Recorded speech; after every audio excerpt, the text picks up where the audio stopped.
ప్రదేశ్ ఎన్నికల ప్రచారంలో రాహుల్ గాంధీ మాట్లాడుతున్నారు. ఇప్పుడు లైవ్ చూద్దాం.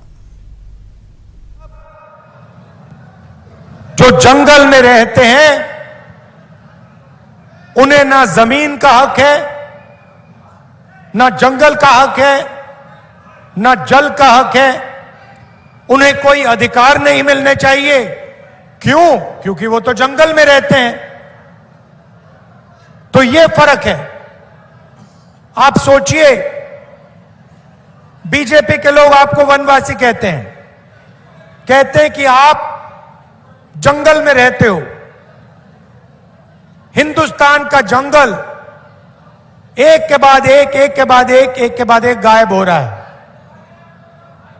जंगल गायब हो जाएगा तो फिर वो आपसे कहेंगे आप वनवासी हो, आप जाके सड़कों पे भीख मांगिए, दूसरे लोगों के लिए काम कीजिए और आपको इस देश में कोई हक नहीं मिलने वाला है. तो ये लड़ाई हो रही है. हमारे लिए आप आदिवासी हो, हिंदुस्तान के पहले मालिक हो, और ये आपका इतिहास है, आपकी हिस्ट्री है. वनवासी शब्द जो है आपकी हिस्ट्री को मिटाने की कोशिश वाला शब्द है. आपके इतिहास को, आपकी भाषाएं को, आपके जीने के तरीके को खत्म करने का शब्द है.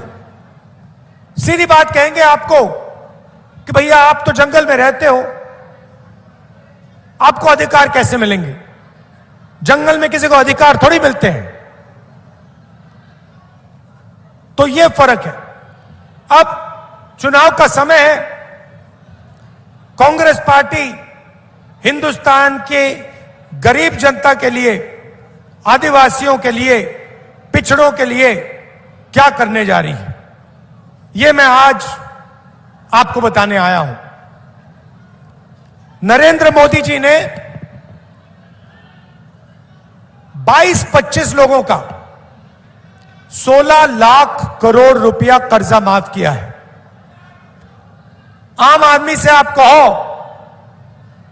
कि भैया 16 लाख रुपए कितना होता है, वो आपको बता नहीं पाएगा.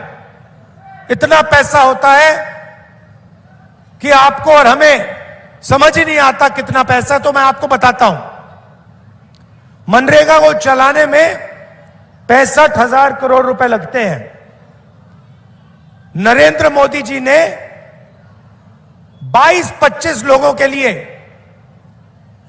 24 साल का मनरेगा का पैसा कर्जे में माफ कर दिया.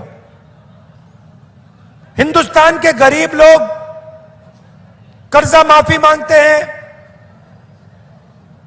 किसान कर्जा माफी मांगते हैं, स्टूडेंट्स बैंक का कर्जा माफ करने की बात करते हैं. नरेंद्र मोदी कहते हैं नहीं. मगर हिंदुस्तान के अरबपति जिनके पास सब कुछ है, उनके लिए नरेंद्र मोदी जी ने 24 साल का मनरेगा माफ किया. आज की हालत में आपको बताता हूं. हिंदुस्तान में 22 लोग ऐसे हैं जिनके पास उतना ही धन है जितना हिंदुस्तान के 70 करोड़ लोगों के पास है. एक तरफ 22 लोग अरबपति, प्राइवेट हवाई जहाज, और दूसरी तरफ 70 करोड़ लोग. जितना पैसा इनके पास, उतना पैसा उनके पास. तो अगर नरेंद्र मोदी जी अरबपतियों को पैसा दे सकते हैं,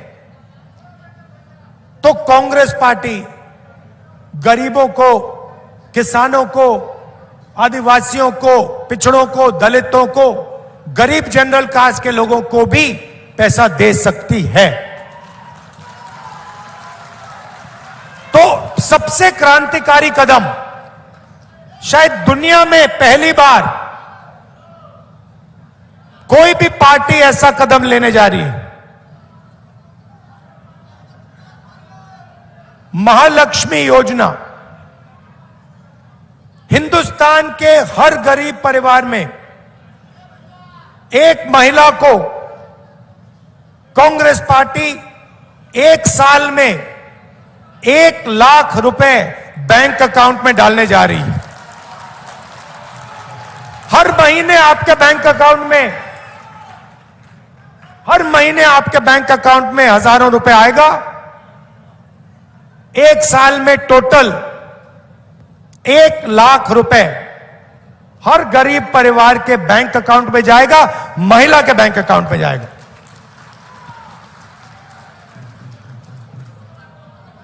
इससे हिंदुस्तान का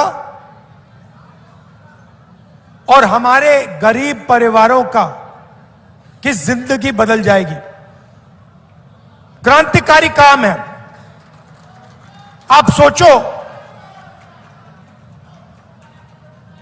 सोचो एक परिवार है, गरीब परिवार है मध्य प्रदेश में, मजदूरी करते हैं, 3-4 हजार रुपए की उनकी आमदनी है। हमारी सरकार आने के एकदम बाद उस परिवार को बैंक अकाउंट में हर साल 1 लाख रुपए मिलेगा। मतलब परिवार की जिंदगी बदल जाएगी।